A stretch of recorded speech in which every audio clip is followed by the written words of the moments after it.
this is really just more of a solution to a problem for sure.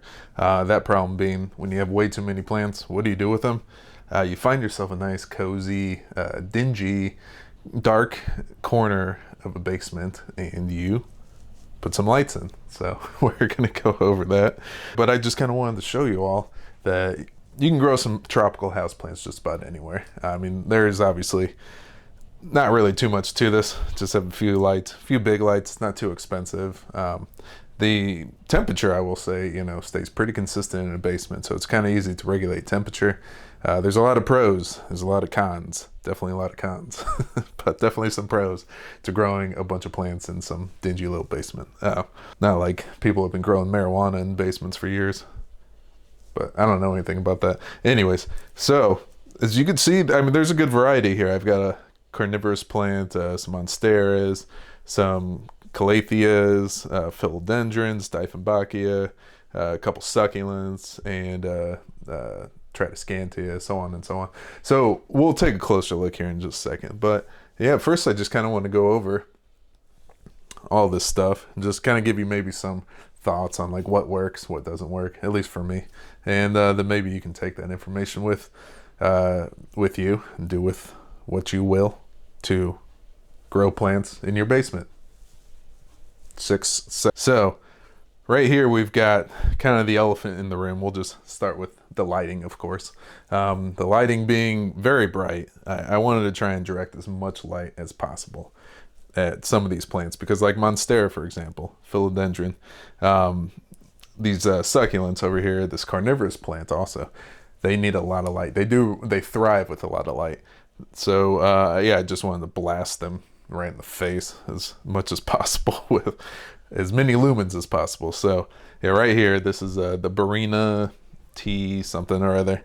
I have everything written down, or not written down, but pulled up on Amazon because that's where I got it all from, relatively cheaply. Everything's kind of a little more expensive right now, I will say, but I'll go ahead and throw up some screenshots of how much I paid and stuff. But this right here is the Barrina T1S standing grow light, 65 watts. It says 5 to 5.6 feet, so 5 to 5.5 feet. I think this is 5 feet right here. So I think that I have it on the regular 5-foot stand. There is another pole that it comes with if you want to have it up a little bit higher, 5.5 feet, which I guess would be like right there.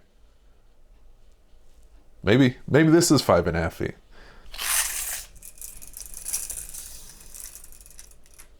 Yep, 5 feet.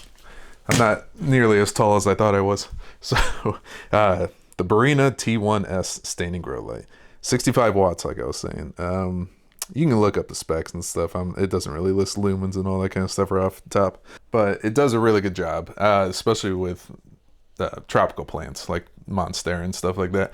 I saw some other YouTubers using this, so I was like, I'll give it a try. And sure enough, I've been getting some huge leaves on these monsteras, which we'll go in for a closer look, but especially there's a monstera right here that's not looking that great. They got really bad sun damage. I brought it inside. That was the problem. I took it outside too early. I brought it inside down here, put it in front of this T1S grow light, and it shot out a new leaf already within like, I don't know, a few weeks of it being down here. And it's a really cool leaf because I think it's almost a half moon, which is kind of crazy for a monstera type constellation. Usually you don't really get like half moons and stuff. So anyways, and then back here is just like another deliciosa, and it also has shot out a pretty big leaf. It's got a little bit of weird damage, but overall it's a big leaf. It still hasn't hardened off, so I think it's actually still getting bigger. Same thing with this type constellation leaf down here. So yeah, it's doing great for that kind of stuff. I've got a little philodendron right there too, so just loving it, loving all the light. Right over here is something I wouldn't really quite recommend. I don't know, I'm still on the fence with it. Let me see here, what's it called? It's a Sansi, and it is called, I don't know, it just says Sansi grow lights for indoor plants, dimmable, 30-watt plant for, they don't really have a name for it. So anyways, but it's like your 3-head kind of thing. This is a 30-watt, like it was saying on the website here, but That means that each one of these is just 10 watts. I don't really think that's enough output for something like this Dieffenbachia right here. This, which just sprouted out a new leaf, and it is tiny.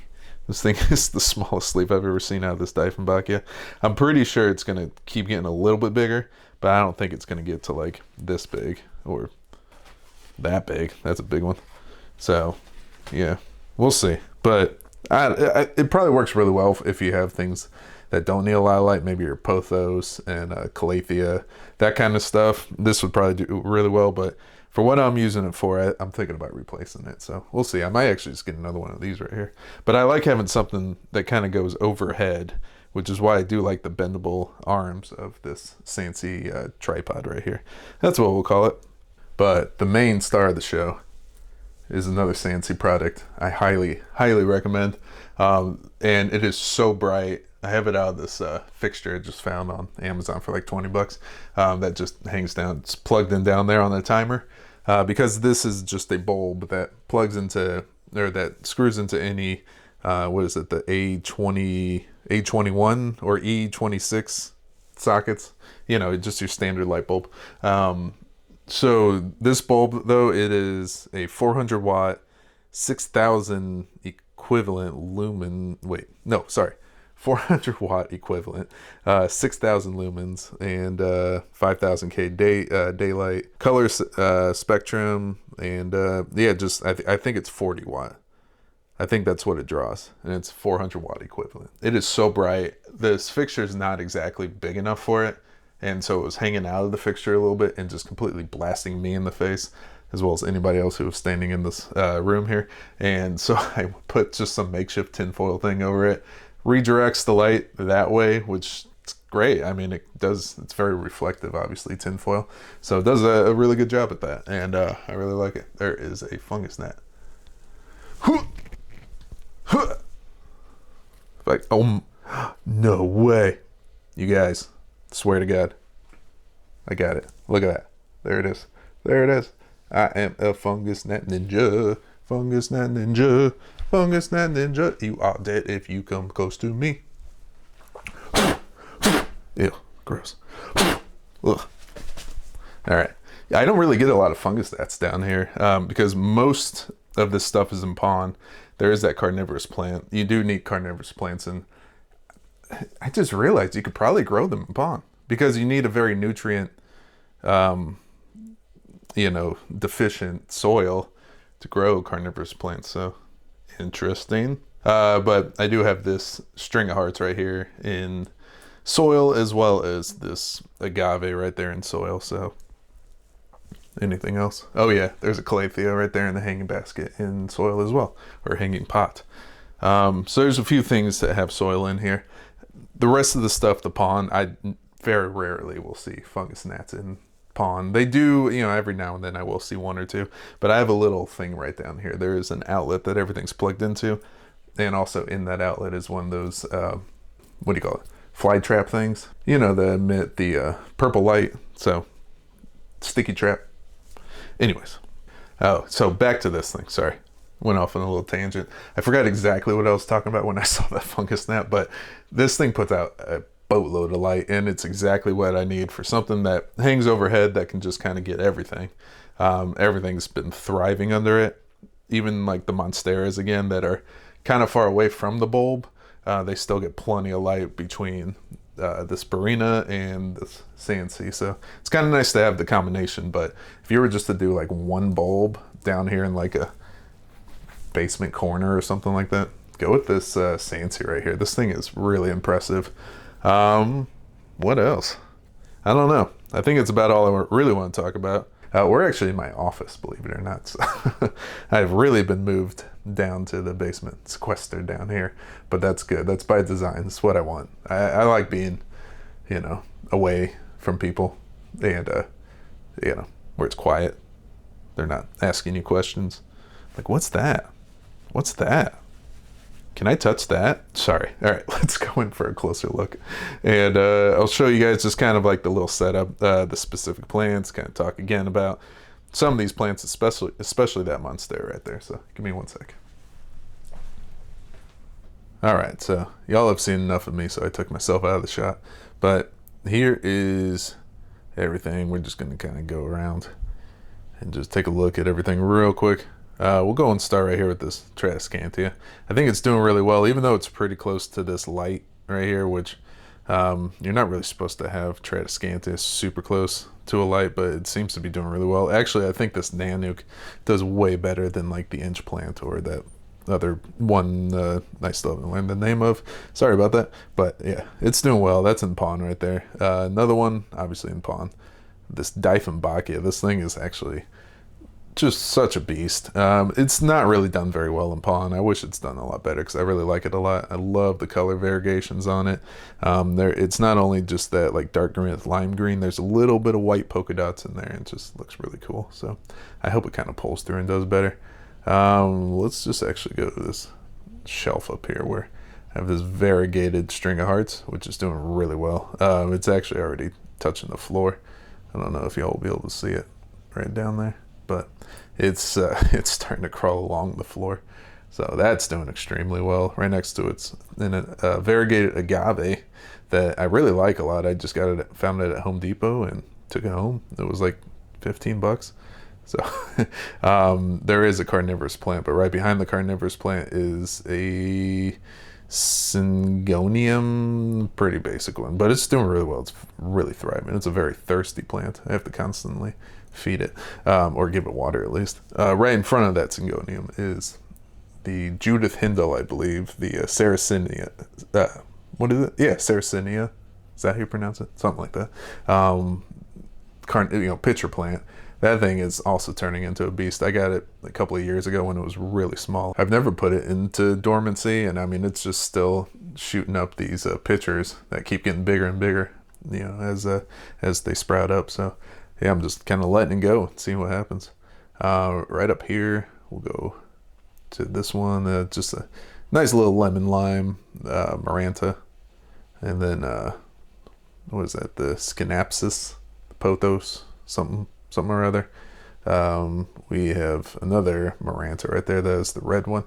So right here, this is the Monstera Deliciosa. Pretty basic one, but what's cool about this is that I've had it for a few years. It was a cutting that a friend gave me, and it was a very small cutting, and now it's just turned into this big old Monstera that is growing very nicely in pawn.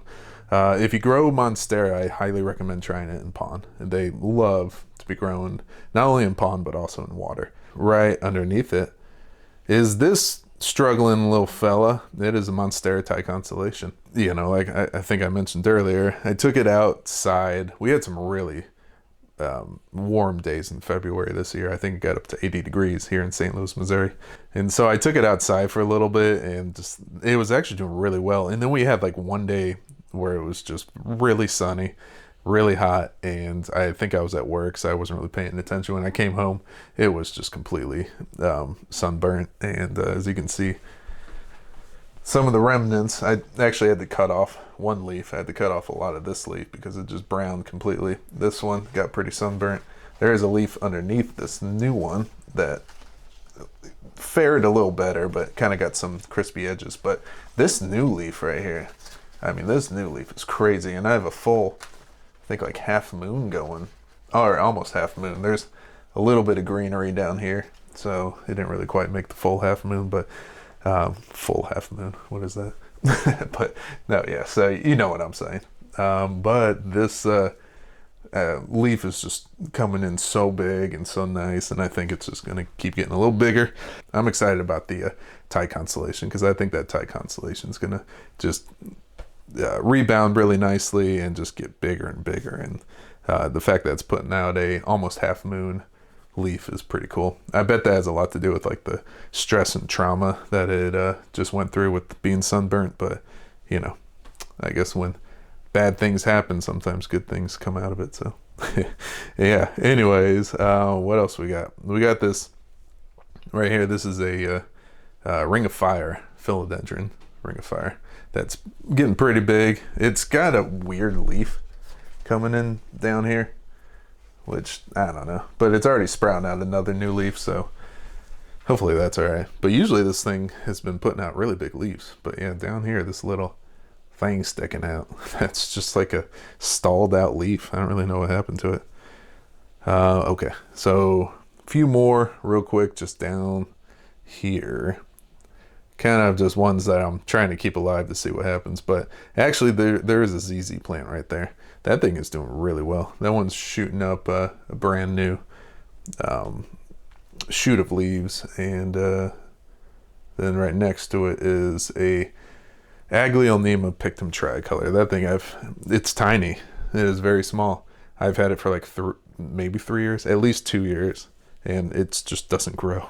So I'm just trying to see what happens. And then right next to it, also somewhat on the struggle bus, I've never had very good luck with philodendron Birkins.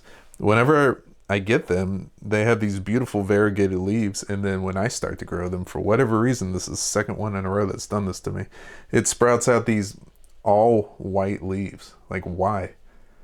Please, somebody tell me. Am I giving it too much light? Am I not giving it enough light? I think it can take a lot of light, so that's why I'm like, why? Maybe I'm giving it too much light. I don't know. Anyways, I still think it's doing okay, and I'm just happy overall with this whole setup. It's doing really well. So if you want to, slice yourself out a little bit of paradise down in your basement, I think there's really no reason why you can't do it. Somebody like me who doesn't really know too much about this stuff can figure it out. Then I think anybody can. I do call myself the amateur planter because I kind of have no idea what I'm doing. I watch other YouTubers and kind of figure things out. I do have a green thumb, if there is such a thing. But I think if you just kind of take the time to learn the stuff, I mean, anybody can have a green thumb. There's kind of just some basic rules that you follow to grow in just about anything. So that's about it. I'm going to go ahead and sign off here, and I will see y'all in the next video.